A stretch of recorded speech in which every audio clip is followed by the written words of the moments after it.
I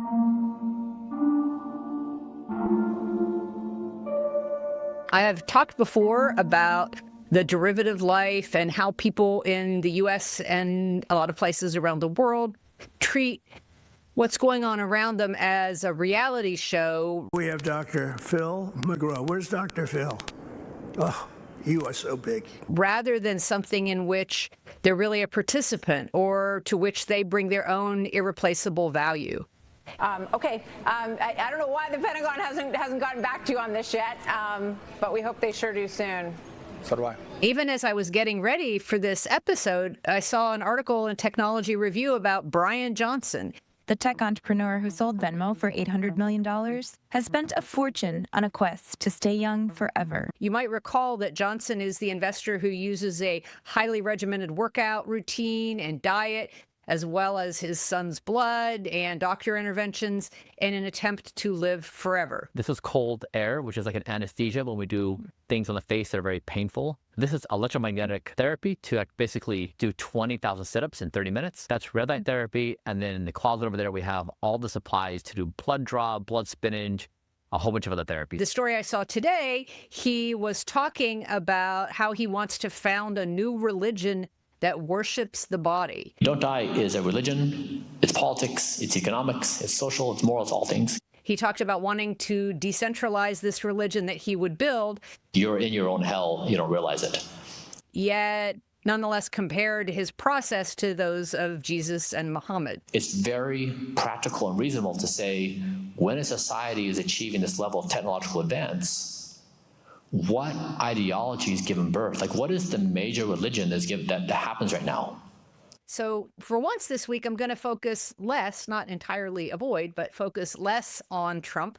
These are very dishonest people. They've lost their way.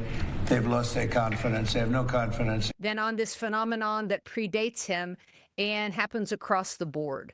Like, I am the Son of God. This mystification of who controls the world. Johnson is a good example. I've never felt better in my entire life. I've never felt more stable. I've never been less affected by stress or by insult. I'm just good with everything. And that wasn't the case before. There's so much focus on these outsized figures who have a lot of money.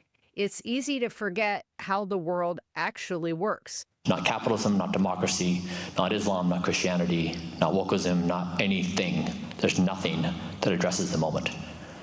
We have no idea what to do. So today I'll talk about how even when things seem to happen magically, there's actually a ton of work going on behind the curtain. Often that work is to try to make things seem perfectly seamless or perfectly rational or even inevitable. But in reality, physiologically speaking, we are all equal creatures in this same world subject to limits and physics. My nighttime erections are better than the average 18-year-old. So today I want to talk about who invents the world, and I'm going to give you a collection of very different examples. Women, females, you too have nighttime boners. They're just harder to measure.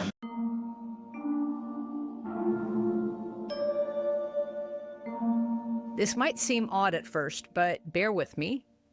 Last week for New York Magazine, I wrote about the people deported from U.S. soil to secret detention in El Salvador, which I categorized as a concentration camp. Andrea Pitzer, the author of One Long Night, A Global History of Concentration Camps, writes, quote, "While writing a book on camp history, I defined concentration camps as the mass detention of civilians without trial, usually on the basis of race, religion, national origin, citizenship, or political party, rather than anything a given individual has done."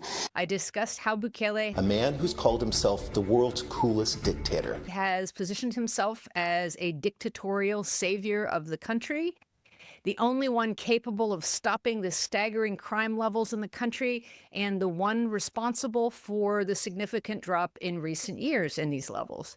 And I mentioned that the murder rate had already dropped by half by the time Bukele ran for office, although it has continued to come down since then during his rule. He postures that this success related to crime is because of his tough policies and the arbitrary detention that he imposes, locking up suspects without due process or often without really any real trial. While Bukele was celebrated at home, he was criticized abroad for his disregard for the rule of law. Human rights organizations accused his government of arbitrary detentions, forced disappearances, and torture. But in addition to the murder rate already dropping significantly before he ever took office, it was widely reported that he had made deals with the gang members he denounced as terrorists in order to establish a truce. Well, it goes back to 2020. The investigative news website El Faro published a blockbuster investigation about secret negotiations between Bukele and his lieutenants and MS-13 leaders. They wanted the gangs to reduce homicides to help Bukele's party in midterm elections. He continued to detain people while making sweetheart deals with the actual criminals for preferential treatment and better conditions for gang leaders themselves, according to reporting from a number of outlets. Eventually, some of those guys got a get-out-of-jail-free card. They went to Mexico, but they were arrested, extradited, and sent to the U.S. Once in the U.S., they were indicted as part of a major crackdown, and some of those men were awaiting trial in New York. This appears to be a key reason that Bukele made the deal with Trump over taking detainees from the U.S. He wanted to get custody of at least one key MS-13 gang leader who would be standing trial in the U.S. and could potentially make public details of the ways Bukele had caved to the gangs and collaborated with them behind the scenes. So the question is, did President Bukele want this MS-13 leader back in El Salvador so he could lock him up and prevent some of these details of the secret negotiations from ever becoming public, especially in a U.S. courtroom? Reporters for El Faro and El Salvador have taken on the mythology head-on of their president's war on crime, revealing him to be just another elected official turned mafioso who instituted his own protection racket and deals. Recently, the paper posted video of one gang member outlining deals made with Bukele. Bukele has apparently responded by ordering the arrest of El Faro reporters. Why would he do that? Because every dictator wants to make it appear that he has enough power, that he transcends everyday life and is not only omnipotent, but also in no way dependent on anyone else to achieve his goals, and in no way faces the day-to-day struggles that affect most people's lives. To reveal the dictator as contingent might remind people where the real power lies. That's not going to happen. Trump himself is following a similar playbook with the savaging of government here in the U.S. He allowed people like Russell Vought and Elon Musk to launch their projects of dismantling huge parts of the federal government that help people or aid the country as a whole. Unprecedented cuts to federal programs in the U.S. have hit everything from international aid to veterans' benefits. But one area that Donald Trump and his appointees have been particularly keen to cut has been scientific research. That has sparked fears of wide-ranging harm to healthcare, climate protection, and food safety. National Science Foundation, Social Security, the IRS, when it's actually investigating white-collar fraud. You read about the tariff deals, certainly by now, and Trump makes it clear that he controls it all in the end. I think my people haven't made it clear. We will sign some deals, but much bigger than that is we're going to put down the price. It has to be whatever he decides it's going to be. I set the deal. I wish they'd keep, stop asking how many deals are you signing this week? The current administration is pretending to want an empowered working class, but it's a deeply illusory kind of empowerment. Because one day will come and we'll give you 100 deals. The manufacturing they've promised was steady and lucrative in the past, largely due to the sheer numbers of union jobs that existed in the third quarter of the 20th century. But those have precipitously declined since then in ways that will largely be impossible to reverse. What's more, where those jobs might be restored, they're being argued for in terms of class immobility. Your child and your grandchild would do the same work, is what politicians today are saying. But with no union, no livable minimum wage, and a ravaged healthcare system, we have to ask, what kind of life is that going to be? Stop asking. There's all the same attempts at distraction that we see elsewhere. Don't think too much about this. It's all going to be great. Now there's acknowledgement that there's going to be short-term pain, but no talk about how the government might alleviate that. And there is no acknowledgement whatsoever of the deeper pain coming later this year, at least from the administration. All they have to do is say, oh, we'll start sending our ships right now to pick up whatever we want or to bring whatever we want. Instead, the American public is being told to buckle down and go without, that we don't need many dolls or pencils as we've had in the past or as we've gotten used to. Is that what you're telling your constituents? Well, I don't use pencils, but... Oh, but they do. Yes, true. No, look, anybody who's ever chased one of these dolls, the American Girl doll or the chubby ones that were a big one, my Cabbage daughters. Patch Kids. The government is framing this almost in the language of wartime. So the idea that the Christmas trade is already starting to slow down the progress and there might be less around, I get it. I think American people will understand that because American people understand sheer sacrifice. But what needs to be explained to them is that China has been eating our lunch. It's that unthinking, reflexive support that Trump demands, that people unhinge their self-preservation instincts and replace it by doing simply whatever he says. No, I'm not saying that. I'm just saying they don't need to have 30 dolls. They can have 3. They don't need to have 250 pencils. They can have 5. To submit to his muddy vision for the country and believe in him. Again, he's assuming a kind of power that tries to obscure how the world actually works and have people give up their capacity for independent thought and even independent existence. People are going to have to pay to shop in the United States. If you were born before listservs and Wikipedia and came of age before home computers, then you might remember a time when if you wondered who the Duke of Bavaria was in the 8th century AD, you had to own some pretty extensive encyclopedias or make a trip to the library. There was a time when sharing knowledge required more effort, and even then facts could remain elusive. You've written about the world of electronic all-at-onceness, the global village in which everybody is gathered together by means of television or the new electronic media. Telegraph. And yet, there seems to me to be a fearful danger of loss of individuality and identity. Yet before the internet, there was television. And before public broadcasting and the nightly news educated us, radio waves connected different places. Before that, telegrams magically conveyed messages around the world in less time than it might take you to eat a sandwich.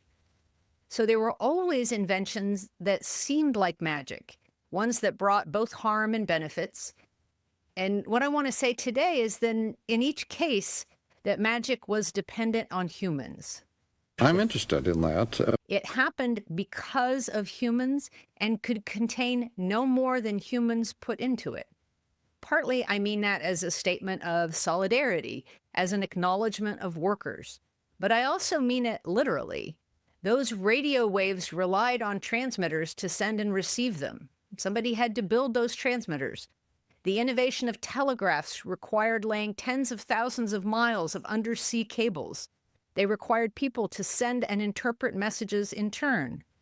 The internet, too, is dependent on hundreds of thousands of miles of cables and, to a lesser degree, satellites in the sky.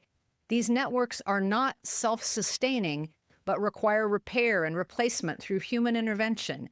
The magic of technology still comes down to people, to build the paths, to send and receive, and above all, to understand. This means, am I putting on an audience or am I just by myself?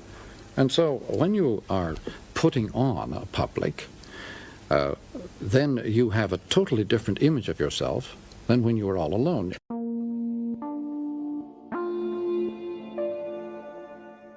At this moment in history, we are faced with a massive corporate push toward artificial intelligence. And there's a human cost to people in developing countries and here at home as well. Far from the world's glitzy tech hubs, these data workers train AI systems by sifting through massive amounts of harmful data. It gave me nightmares. It tells you, explain to me, how does the flesh of a human taste like? Art made with generative AI is always smaller than whatever data it was trained on. To me, it feels dead. The dumbest, most amateur drawing you did of your favorite emo singer or rapper or hair metal band, that beloved anime character you drew on your notebook in 8th grade, those were derivative too, but they have more creativity and originality than the most polished generative AI. Even a human directly copying another human's artwork as closely as they could would bring more originality into the world. There is no actual magic in AI, no animating idea behind the algorithm. Technology is the tool. It is not the thing itself. A vaccine being mass-produced absolutely saves lives. It can even eradicate a disease, but without the human invention of it, without the distribution and medical staff to administer the doses, without the healthcare workers recording the results and evaluating them, without the national policy in place that prioritizes human health, the tool becomes useless. We see that right now with the measles. 24 people who have contracted measles at this point, mainly, we're told, in the Mennonite community. There are 2 people who have died, but we're watching it, so it's not unusual. We have measles outbreaks every year. Quick question. When you say we have measles outbreaks every year, are you talking about America or like you?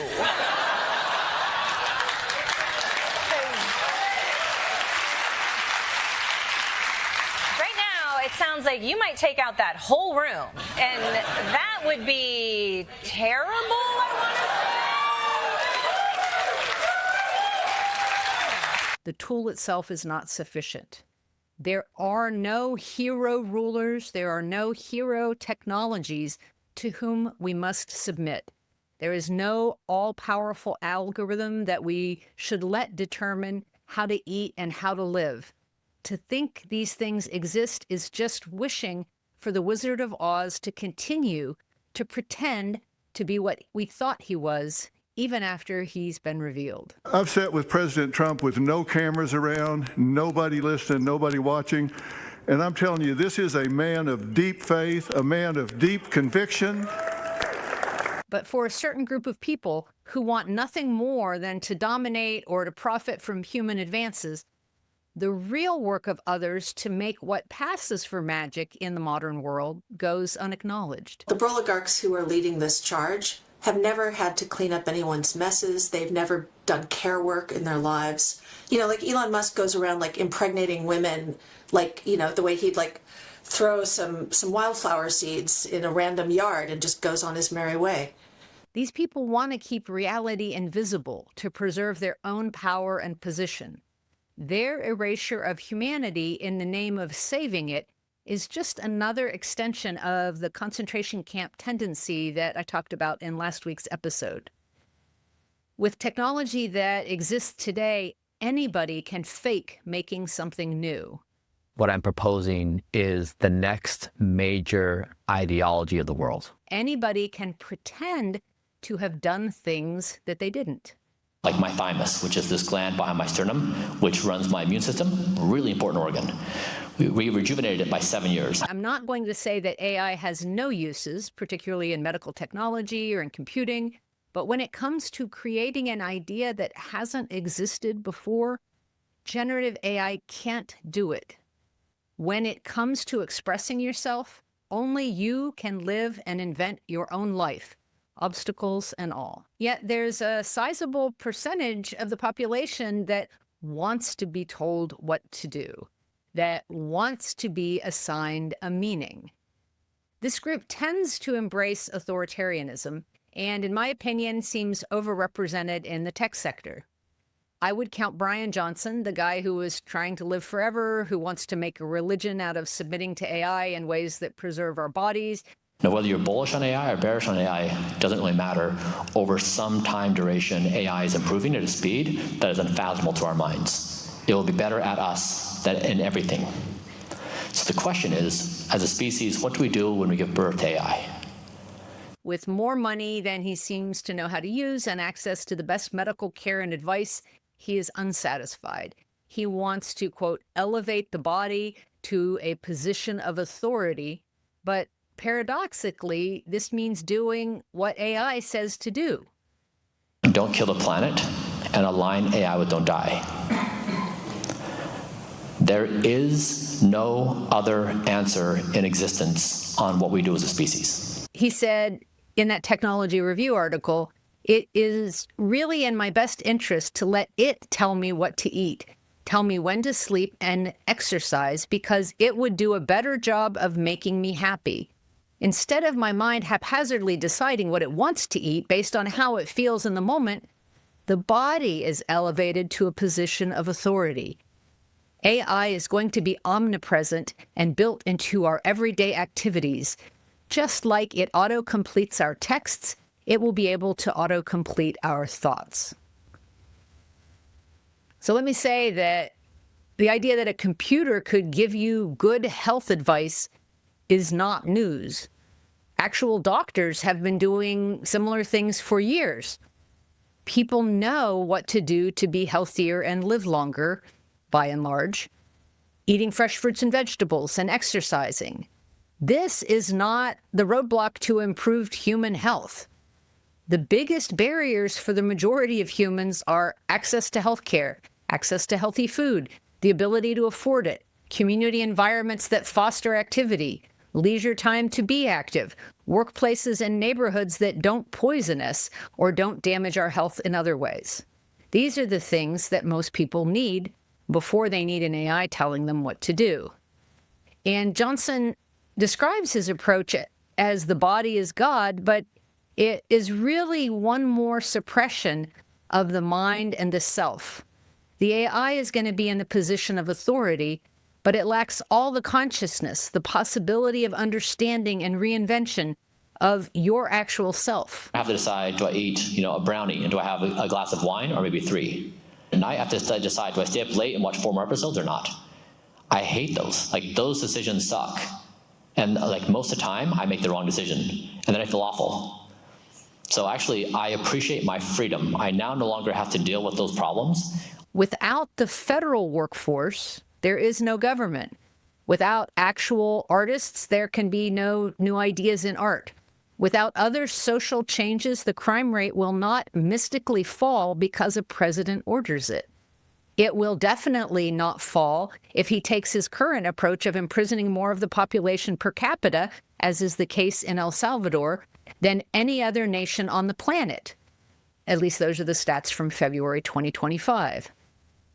Humans are the force that create changes in humanity, and understanding the role that workers who lay undersea cables, who evaluate grant applications, who come up with scientific innovations and apply for grants, those are at the heart of what happens in human society. What this means is that technology is an aid to human endeavor, sometimes a staggering one, but it can't replace human creativity or judgment that has to backstop all these processes. So embrace your own ideas and your own creations and your own life. Don't wait for people to tell you what to do or submit to anyone else's rules about living a good life, because Bukele is wrong. Trump is wrong. And though he's not taking over countries or locking people up, as far as I know, Bryan Johnson is wrong too. Humans subordinating their will to AI is as foolish as submitting to a dictator. It's the erasure of the self and all its possibilities. Live inside your own life. Unless you're medically constrained from being around other people, try to be in the world as much as you can and not live your entire life secondhand or through a screen, through others' rules and expectations. Anyone or anything who tells you only they can save you doesn't have your best interests at heart. If there's something missing in your community, think of an idea and go try it. You don't have to reinvent the wheel. Getting advice and looking at pre-existing programs elsewhere can be great. But you are capable of things no technology can do. The real work of changing society for good or for ill is always done by people. Don't give up your power. And that's it. Thanks for listening to Next Comes What. Please share this with anyone who's looking for ways to help each other survive this mess. To support this podcast, please subscribe at AndreaPitzer.com and consider giving Next Comes What a 5-star review where you get your podcasts.